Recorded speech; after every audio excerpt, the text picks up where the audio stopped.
बिस्मिल्लाहिर्रहमानिर्रहीम। अस्सलाम वालेकुम नाज़रीन, आप देख रहे हैं तलाश न्यूज़ पर प्रोग्राम अवाम की आवाज़। मैं हूं आपका मेज़बान ताज मोहम्मद जान। आज बहुत अहम मौज़ूआत इन पर बातचीत करेंगे, तबसरा लेंगे। सीनियर साफ़ी निसार चौधरी साहब किसी तारुफ़ के मोहताज नहीं, मेरे साथ मौजूद हैं। इनसे हम बात करेंगे ख़बरों का रन डाउन। मौज़ूआत जो हैं, कल बहुत वध गई है। इस्लामाबाद हाई कोर्ट के फाजिल जज साहिबान का ख़त, ये ऊँट किस करवट बैठेगा, इस पर बहुत सारे तबसरे हो रही हैं, बहुत सारी बातें हो रही हैं, इस पर बात करेंगे। इसके अलावा मौलाना फजलुर रहमान पीटीआई पर बाजी ले गए, किस मामले में, इस पर बात करेंगे। और उनमें बहुत ज़्यादा गम गुस्सा जो है पाया जा रहा है और ब्लड प्रेशर 200 से भी ऊपर चला गया है उनका। अच्छा जी, इसके अलावा ईद के बाद फ़ौरन बाद हुकूमत के ख़ात्मे की तहरीक शुरू होने वाली है। सर मंडाते ही ओले पड़े। इसमें एक तो पाकिस्तान तहरीक इंसाफ, उसने पहले ही ऐलान कर रखा है। मौलाना फजलुर रहमान जो है वो भी अब जो ना पर तोल रहे हैं और उन्होंने ऐलान कर दिया है कि वो भी जो ना लॉन्ग मार्च करेंगे और एहतजाजी रैलियाँ निकालेंगे।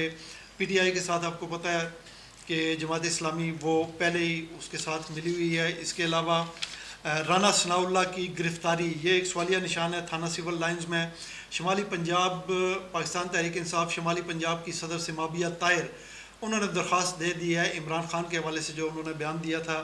इसके अलावा सुप्रीम कोर्ट और डिप्टी कमिश्नर रावलपिंडी हसन वकार चीमा आमने सामने। कोर्ट ने आर्डर किया और डिप्टी कमिश्नर ने उस आर्डर को बेअसर कर दिया। ये क्या मामला है, इस पर बात करेंगे।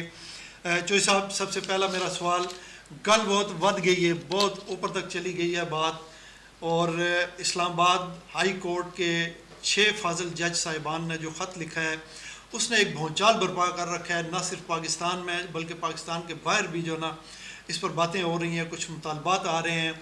ये मामला क्या है, ऊँट किस करवट बैठेगा और सुप्रीम कोर्ट इस पर क्या एक्शन लेगी, हुकूमत क्या एक्शन लेगी, इस हवाले से आप कुछ बताइए। ताज साहब, बहुत शुक्रिया। जैसा कि आपने बड़ी तफसील के साथ बताया है कि कल बड़ी बढ़ गई है, नो डाउट कल बिल्कुल बहुत बढ़ गई है। और आज इस जो बात आपने कही है कि कल बड़ी बढ़ गई है, इस गल बदली हुई गल को मिटाने के लिए पीएम साहब जो हैं मियाँ शहबाज शरीफ साहब जो आए आज मुलाकात कर रहे हैं chief justice of Pakistan justice Faez Isa के साथ। क्योंकि कल भी आपने देखा है कि एक फुल कोर्ट जो है इजलास हुआ है जिसमें तमाम जो है जज साहिबान ने जो है ना शिरकत की है बंद कमरे में। जी, बंद कमरे में।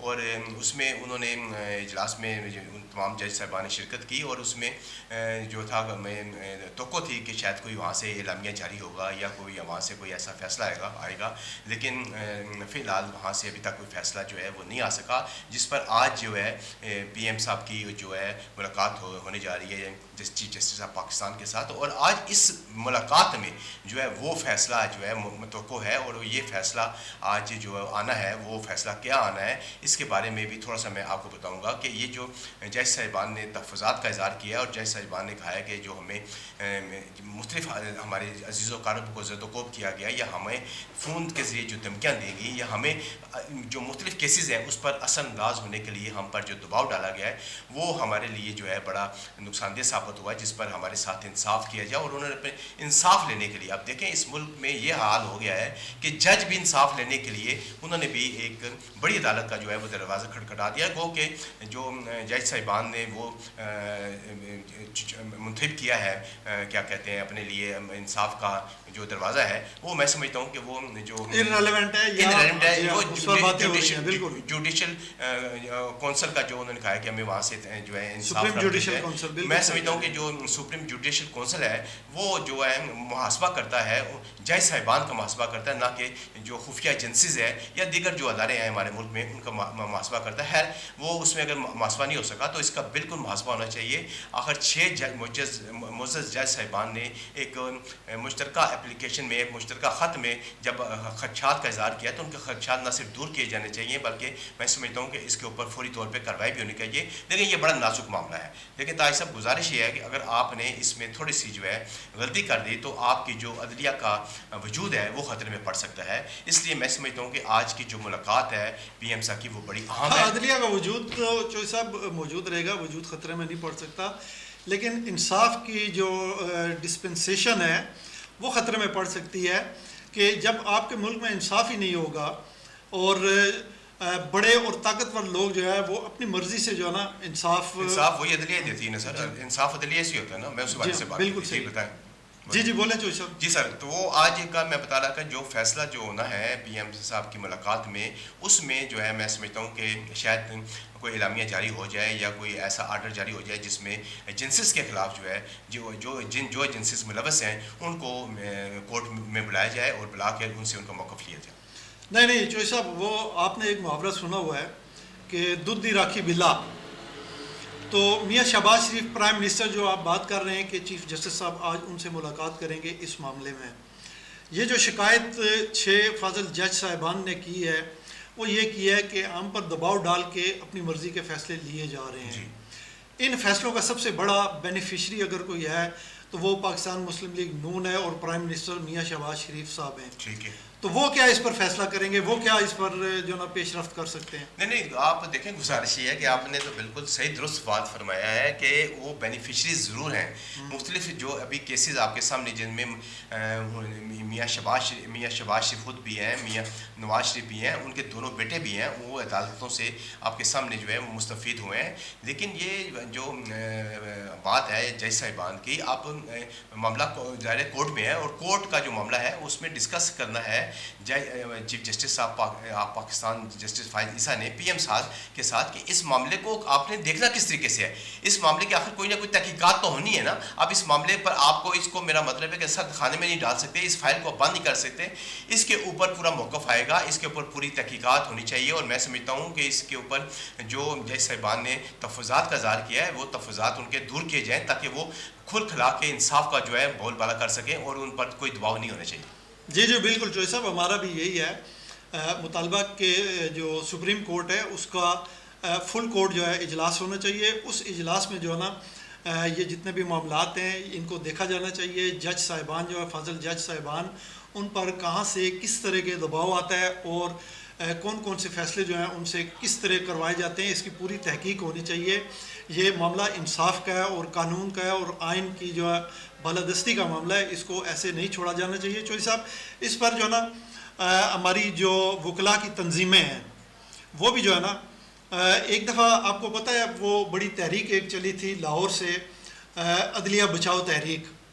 तो उसमें जो ना वकीलों की बड़ी ज़बरदस्त पार्टिसिपेशन थी और उसके नतीजे में आपने देखा है कि सुप्रीम कोर्ट जो है ना ग़ालिबन मुशर्रफ के दौर में था, तो सुप्रीम कोर्ट को जो है ना फिर जो भी उस पर पाबंदियाँ थी या जो भी उसके ख़िलाफ़ फ़ैसले हो रहे थे हुकूमत की जानिब से, वो सारे फिर वापस लेने पड़े हुकूमत को। तो आप क्या समझते हैं कि ये वकील जो हैं हमारी मुख्तलिफ सुप्रीम कोर्ट बार एसोसिएशन है और ख़ास तौर पे पंजाब बार एसोसिएशन जो है ना उसने तो भरपूर जो है ना हमायत की है ये जो 6 फाजिल जज साहिबान का ख़त है इसकी?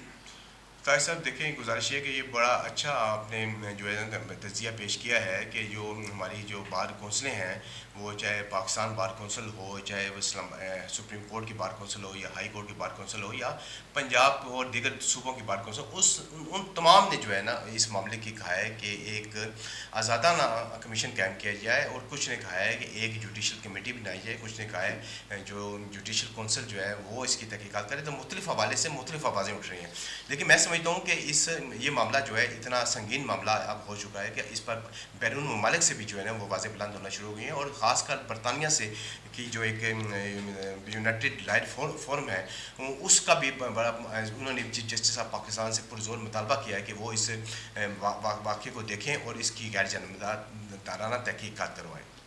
जी, ये जो आपने यूनाइटेड लाइव्स फोरम यूके इसका जिक्र किया है, उन्होंने मुतालबा ज़रूर किया है, लेकिन उसका क्या इम्पैक्ट होगा इसके बारे में तो हम नहीं कह सकते। अच्छा जो साहब, कल जो है ना पूरा जितना भी हमारा national media, main stream media है और सोशल मीडिया, हर जगह पे यही शोर उठा हुआ था ये जो ख़त है इस हवाले से।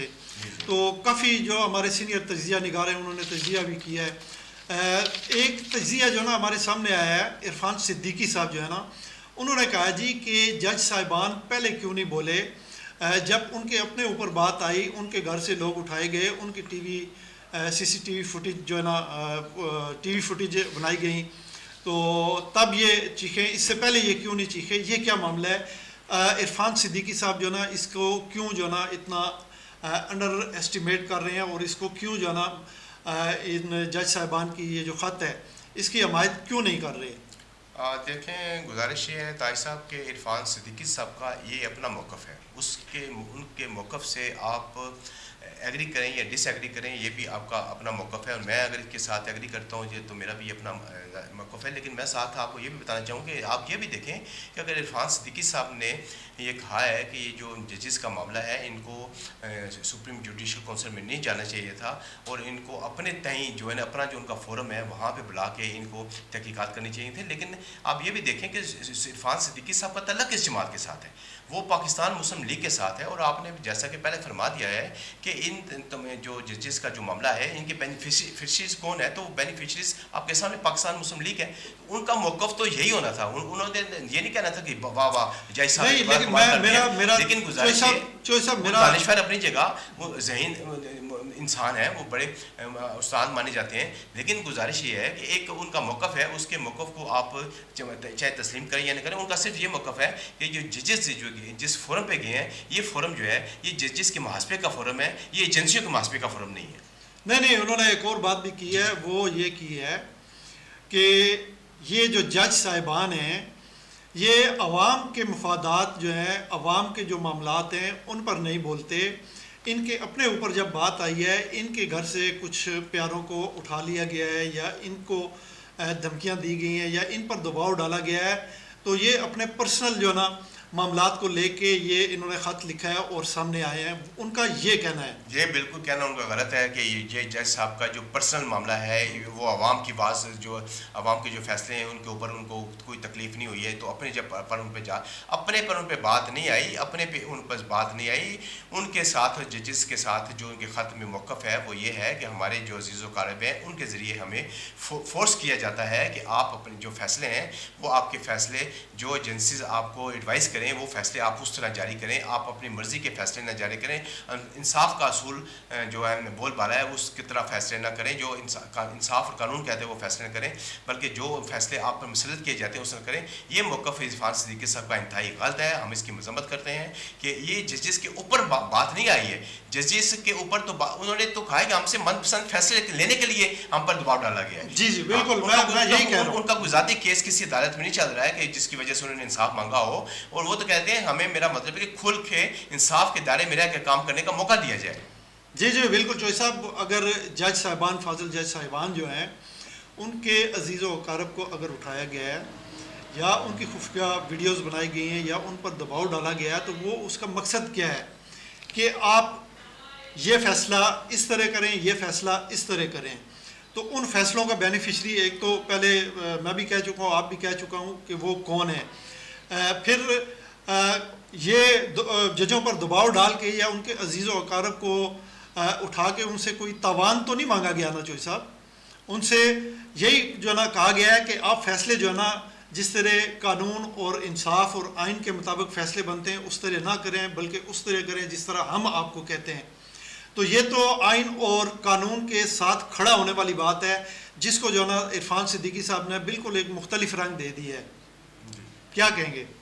मैंने सर आपको बताया है कि गुजारिश ये है कि ये जो इरफान सिद्दीकी साहब ने कहा है उनका मौक़िफ़ है और उसके मौक़िफ़ पर आप बिल्कुल जिस ज़ाविये से देखें वो आपकी अपनी एक मर्ज़ी है। लेकिन मैं पहले बता चुका हूँ कि ये जज साहिबान जो चीफ फाजिल जज साहिबान हाई कोर्ट के, इनका गुज़ाती ये केस नहीं है। उन्होंने तो इज्तिमाई बात की है कि हमारे जो जितने भी फैसले हैं उन पर जो है ना एजेंसीज जो हैं वो असरअंदाज होती हैं, प्लीज़ इसको रोका जाए।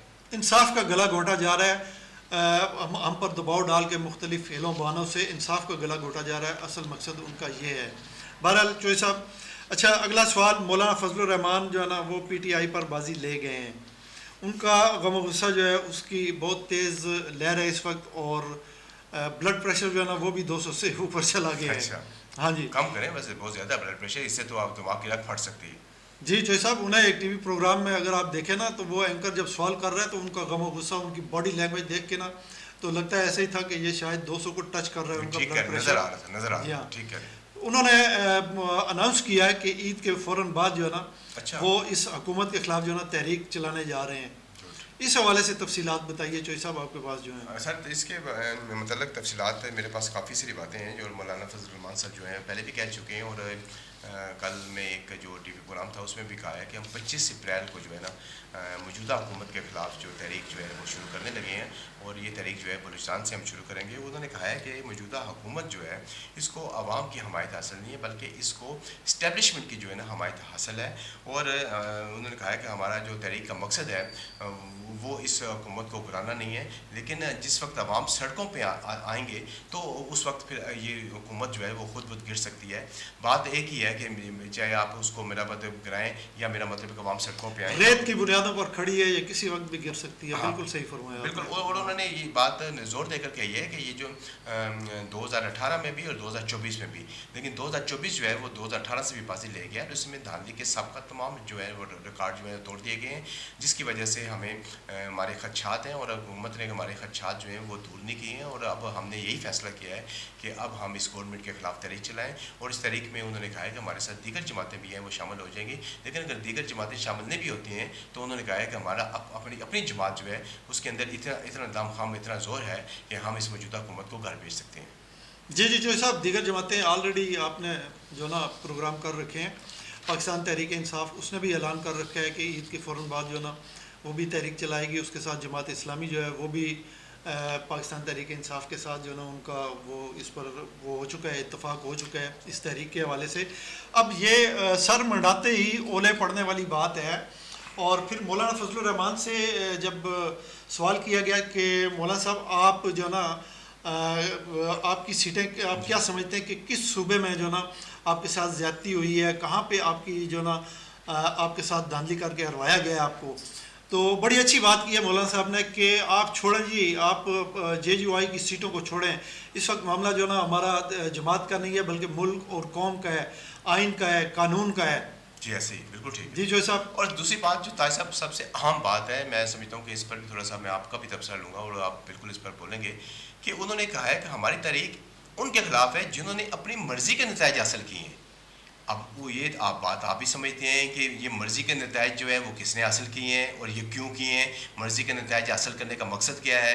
इस पर मौलाना फजल रहमान ने कहा है कि अब हमने जो है वो किरदार अदा करना है जो इस मुल्क के अवाम चाहते हैं, जो इस मुल्क की कौम चाहती है। हम उन लोगों को बिल्कुल तस्लीम नहीं करेंगे जो अपनी मर्ज़ी का खेल खेल रहे हैं और हम उनके इस खेल में बिल्कुल शरीक नहीं होंगे, बल्कि ऐसा खेल खेलने वाला का न सिर्फ हम रास्ता रोकेंगे बल्कि आइंदा जो है उनको ऐसा इबरतनाक हम निशान बनाएंगे ताकि वो इस तरह का आइंदा जो है वो इस मुल्क के साथ खेल ना खेल सकें।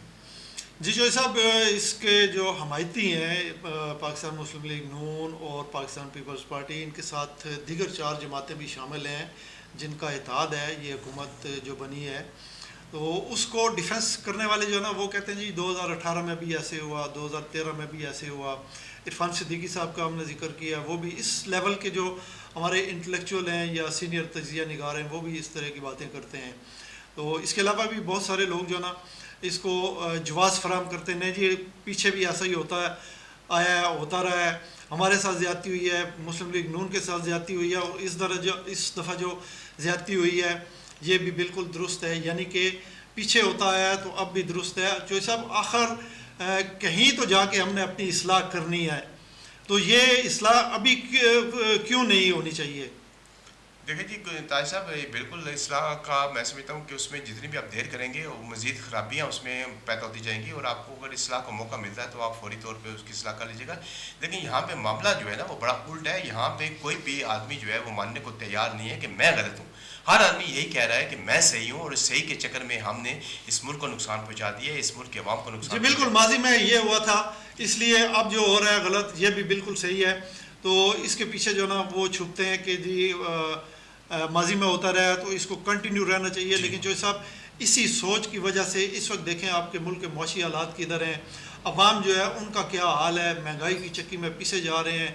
और फिर ये जो ईद के बाद एक एहतजाजी तहरीक शुरू हो रही है, इसको देखते हुए आप क्या समझते हैं कि जो अवाम के मसाइल हैं, महंगाई है, उसमें तालीम है और सेहत के मसाइल हैं, दीगर बेशुमार मसाइल हैं, मईशत है आपकी, ये सारे मामलात जो हैं इनको देखें और फिर ये तहरीक देखें, फिर हुकूमत जो है उसकी मॉरल अथॉरिटी देखें, तो ये आगे क्या आप सिनेरियो देख रहे हैं? क्या आपको समझ आ रहा है कि आने वाले ईद के बाद जो दिन आएंगे उसमें हालात क्या रुख इख्तियार करेंगे? मैं तो चाह रहा था कि ईद के बाद ही तबसरा करता, लेकिन चलिए आपने मुझसे इससे पहले पूछ लिया तो मैं बता देता हूँ कि ये जो सारा मौक़िफ़ आपने पेश किया है, ये जो सारी जो आपने मंजरकशी की है, सर इस मंजरकशी का मैं सिर्फ आपको मुख्तसर जवाब दूंगा कि ईद के बाद जिस वक्त ये मौलाना फजल रहमान साहब की तारीख शुरू होती है, क्योंकि अभी तारीख शुरू नहीं हुई है और ईद 25 अप्रैल की जो उन्होंने तारीख दी हुई है, मैं समझता हूँ कि ये बड़ी हतमी तारीख है। और इस वक्त जो लोग कह रहे थे कि मौलाना फजल रहमान को आसफ़ अली ज़रदारी जो है वो बड़े जांदीदा सियासतदान हैं और मौलाना दूसरा जो है मियाँ नवाज शरीफ साहब हैं, उनके साथ इनके बड़े गहरे मुनासब है, वो इनको मना लेंगे। लेकिन मौलाना साहब को ये दोनों शख्सियात मनाने में नाकाम हो चुकी हैं। इस वक्त मौलाना साहब इंतहाई जो है वो गुस्से की हालत में है और जैसा कि आपने ख़ुद बता दिया है कि उनके जो बॉडी लैंग्वेज है उससे महसूस हो रहा था कि उनका जो पारा है वो कितना हाई है। और यही पारा लेकर जब वो अवाम में जाएंगे तो मैं समझता हूँ कि इस मुल्क के अंदर जो है एक मरतबा फिर जो है ना वो जो है अनारकी की सूरत हाल पैदा हो सकती है, लॉ एंड ऑर्डर की सूरत हाल पैदा हो सकती है, मौजूदा हुकूमत के जाने का खदशा हो सकता है, दीगर और भी मकई मामला हो सकते हैं। और मैं समझता हूँ कि मौजूदा हुकूमत के लिए बहुत जो ये मौलाना की तहरीक है ये बहुत ही पुरजोर होगी, असरअंदाज होगी और हो सकता है कि इसके नतीजे में हुकूमत चली जाए और आपके मुल्क के अंदर और 3 महीने बाद 6 महीने बाद एक नए इलेक्शन जो है वो अनाउंस हो और शायद वो इलेक्शन जो है वो साफ़ और शफाफ हो और उसमें शायद जो क़यादत सामने आएगी तो उसको हुकूमत मिलेगी, तो तब इस मुल्क के जो है हालात सुधरेंगे। जो मौजूदा हुकूमत है वो आपके सामने है, वो अपने इस वक्त जब से उसने इक़्तिदार संभाला है उसने कोई ऐसा जो है ना एजेंडा सामने नहीं आया है अवाम की फलाह बहबूद का, ना उसने महंगाई कम की है, ना उसने बेरोज़गारी कम की है, ना मुल्क के अंदर जो इस वक्त दहशतगर्दी की वारदातें हो रही हैं। इसके अलावा दहशतगर्दी को तो आप छोड़ें, मकसद एक दहशतगर्दी के लिए तो आप कह देते हैं कि ये बैरूनी अंसर इसमें शामिल हैं, बिल्कुल होते हैं, लेकिन आपके मुल्क के अंदर जो जंग लगी हुई है, जो डाकू, जो चोर, जो राजन, जो आपको रोज़ाना लूट लेते हैं, असले की बुनियाद पर लूट लेते हैं, रात आप सोए होते हैं तो आपके घरों में घुस आते हैं, इन तमाम जो वाक़यात को आपने किस तरीके से हैंडल करना, ये गंभीर से गंभीर हो रहे हैं, बिल्कुल सही है। अच्छा चौधरी साहब, ये जो तहरीक शुरू होगी ना ईद के बाद, जिसका मौलाना फजलुर रहमान साहब ने भी ऐलान किया है, पाकिस्तान तहरीक इंसाफ और जमात इस्लामी उनका भी आपस में इत्तफाक है।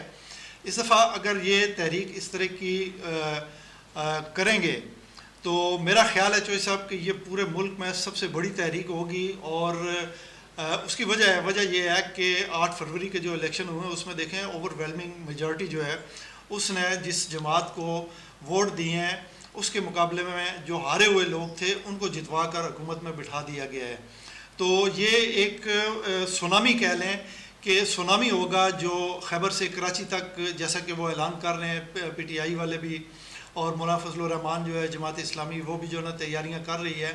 तो ये एक बहुत बड़ी तहरीक होगी और इसके नतीजे में ये मेरा नहीं ख्याल चौधरी साहब कि हुकूमत जो है ना अपने आप को बचा पाएगी। बहरहाल ये देखते हैं कि जब ये शुरू होगी तो इसका जो ना हुकूमत भी इसको रोकने की पोजीशन में नहीं होगी।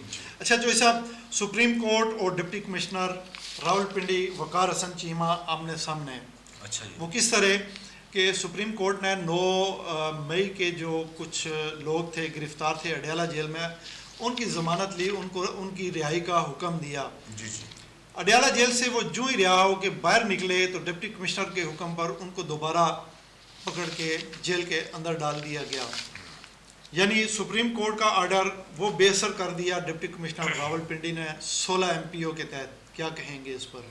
ताज साहब देखें, गुजारिश ये है कि ये तकरीबन एक हफ़्ता कबल जो है ना सुप्रीम कोर्ट से सानिया 9 मई के जो मुल्ज़मान हैं, 5 मुल्ज़मान हैं, ये इनकी सुप्रीम कोर्ट ने ज़मानत ली थी और इस पर 2 हमारे फाजिल जज हैं जो सुप्रीम कोर्ट के, उन्होंने अपना जो है नुक्ता नज़र भी और रिमार्क्स भी दिए थे। और रिमार्क्स मैंने आपको बताया था कि उन्होंने कहा थे आप जो है जो लोग रैलियाँ निकालते हैं आप उनको गिरफ़्तार कर लेते हैं, जो दहशतगर्द हैं आप उनको नहीं पकड़ते, जो बेगना लोग हैं जो पुरअमन एहतजाज करते हैं आप उनको गिरफ़्तार कर लेते हैं। आपका काम जो है वो ये नहीं है, आपका काम कुछ और है। और इस पर उन्होंने, मैं उस तफसील में नहीं जाना चाहता, सुप्रीम कोर्ट ने इन 5 मुल्ज़मान की जो है ना वो ज़मानत जो ले ली थी, जिनको गुज़श्ता रोज़ अडयाला जेल से जो है वो रिहा कर दिया गया है। लेकिन गुज़श्ता रोज़ ही पिंडी के जो डिप्टी कमिश्नर हैं हसन वकार चीमा साहब 16 MPO के तहत इन 5 मुल्ज़मान को दोबारा गिरफ़्तार करके दोबारा अडयाला साहब 16 MPO जो है वो किस पर लागू होता है कि नक्शे अमन आमा जो है ना उसका अगर ख़तरा हो तो 16 MPO लागू करके जो ना उस बंदे को जेल में डाल दिया जाता है। ये जो बंदे रिहा हुए थे इनकी रिहाई से कोई नक्शे अमन आमा का ख़तरा मौजूद था? सर मुझे नहीं पता इनकी रिहाई से नुक्स अमन का खदशा मौजूद था या नहीं था, लेकिन मैं सिर्फ आपको ये जो बताना चाह रहा हूँ वो ये है कि अगर आप किसी को गिरफ्तार करना चाहते हैं, अगर आप किसी को दोबारा जेल में भेजना चाहते हैं तो हुकूमत के पास ऐसे हथकंडे मौजूद हैं। जैसे ये हथकंडा अब जो है ना वो इस्तेमाल किया गया है, 16 MPO का हथकंडा इस्तेमाल करके। अभी मुलजमान बाहर निकले नहीं हैं और वहाँ से आपने उनके आर्डर जो है वो करा के तुम डाला जेल के बाहर ही दोबारा उनको जो है ना आर्डर पकड़ा के दोबारा उनको उसी रास्ते से जिस रास्ते से वाइस उसी रास्ते से दोबारा आपने उनको जेल भेज दिया है। तो मकसद कहने का ये है कि यहाँ पे आप कानून के जो है अमलदारी कोई नहीं है, कानून की हुक्मरानी कोई नहीं है। यहाँ पे जो है वो भैंस के आगे भीन बजाने के मुतरादिफ है। आप सुप्रीम कोर्ट जो है पाकिस्तान का सबसे बड़ा मुतबर अदारा है, उसने इन मुलजमान की जो ज़मानत ली है तो आपने इनको दोबारा गिरफ्तार करके मैं समझता हूँ कि तमाम जो कानून और हक के जो रास्ते हैं वो बंद कर दिए। जी बिल्कुल जो साहब। अच्छा, राना सनाउल्लाह साहब ने 2-3 दिन पहले जो इमरान खान के वजूद के हवाले से एक मुतनाज़ बयान दिया था उस पर बहुत ले दे हुई और बहुत सारे तबसरे हुए। फिर राना साहब को भी एक दफ़ा नहीं 2 दफ़ा TV की बल्कि ज़्यादा मरतबा TV स्क्रीन वो नेशनल जो स्ट्रीम मीडिया है आके वजाहत करनी पड़ी। नहीं जी मैंने इमरान खान के पर्सनल वजूद की बात नहीं की बल्कि उनके सियासी वजूद की बात की थी। बहरहाल उस पर काफ़ी बातें हो चुकी हैं। अब इस पर जो ना पाकिस्तान तहरीक इंसाफ शुमाली पंजाब की सदर हैं सिमाबिया ताहिर, उन्होंने यहाँ रावलपिंडी से इलेक्शन भी लड़ा था और वो जीत गई थी लेकिन उनको हारा हुआ डिक्लेयर किया गया। उन्होंने थाना सिविल लाइन में दरख्वास्त दे दिया राना सनाउल्लाह के ख़िलाफ़ कि वो इमरान खान को कत्ल करवाना चाहते हैं। चौधरी साहब, ये मैं समझता हूँ कि सिमाबिया ताहिर का हक बनता है कि क्योंकि वो इमरान खान साहब उनके लीडर हैं तो उनको ये खदशात लाहक हैं और उन्होंने इसी खदशे के तहत कि इस राना सनाउल्लाह साहब ने जो बयान दिया है वो बयान जो है इमरान खान साहब से मुतल्का है और इमरान खान बड़ा ख़तरनाक बयान है और ख़तरनाक बयान है। और दूसरी बात है कि उनसे मुतल्का है और इस बयान की तमाम लोगों ने मजम्मत भी की है, लेकिन उन्होंने इस पर एक कानूनी कार्रवाई करते हुए हिफ्ज़ मातकदम के तौर पर उन्होंने जो थाना सिविल लाइन में दरख्वास्त दे दी है ताकि जो कानूनी तकाज़े हैं वो पूरे किए जाएँ। और इस सिलसिले में हो सकता है कि ये जो FIR दर्ज हो जाती है, क्योंकि आपको पता है कि इस वक्त हुकूमत जो है वो PTI की नहीं है, नून की हुकूमत है और FIR का दर्ज कराना भी जो है वो एक बड़ा मुश्किल काम होता है। अगर ये FIR दर्ज हो पहले भी जो साहब वज़ीराबाद में जो हमला हुआ था इमरान खान साहब पर, उन्होंने जो दरख्वास्त दी थी FIR के लिए उसमें भी राना सनाउल्लाह साहब का नाम था लेकिन वो अभी तक FIR वो भी दर्ज नहीं हुई।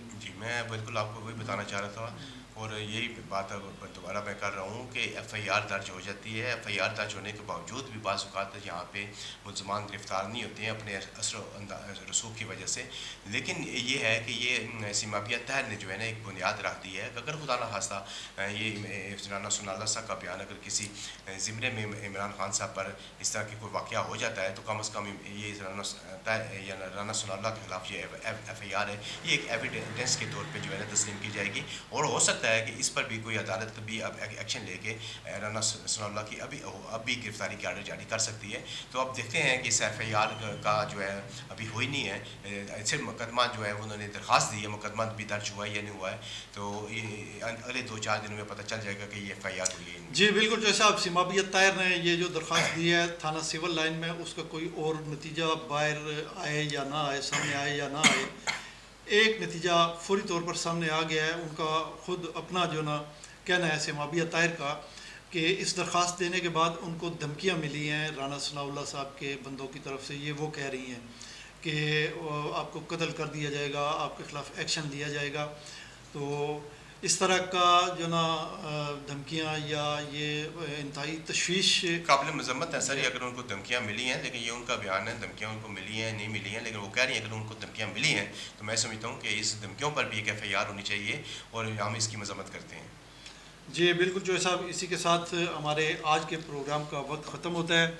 मैं आपका भी शुक्रिया अदा करता हूँ, अपने नाज़रीन का भी शुक्रिया अदा करते हुए इस दुआ के साथ इजाज़त चाहूँगा कि जहाँ पर रहें खुश रहें, अपना ख्याल रखिएगा, अपने इर्द गिर्द के लोगों का ख्याल रखिएगा। आपका बहुत बहुत शुक्रिया। अल्लाह हाफ़िज़।